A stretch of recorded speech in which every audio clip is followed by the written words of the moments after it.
Hey students, let's solve one previous question of SQL. This question was asked in GATE CS 2023, question number 51. Consider the following table named student in a relational database. The primary key of this table is roll number. The SQL query below is executed on this database. This is the database and this is SQL query. The number of row returned by the query is dash. Let's run this SQL query on this database. Select star.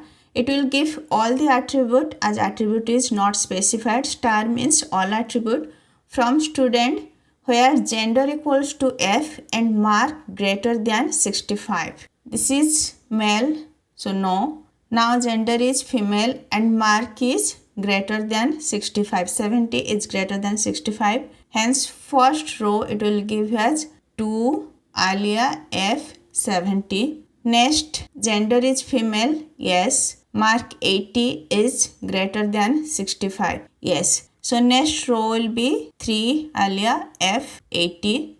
Then for roll number 4 gender is male. Next for roll number 5 gender is female. Now mark is 65. 65 is not greater than 65. Hence it will not show this row as output. Only it will show second and third row as output as their gender is female and mark is greater than 65. Hence answer will be 2. The number of row returned by this query is 2.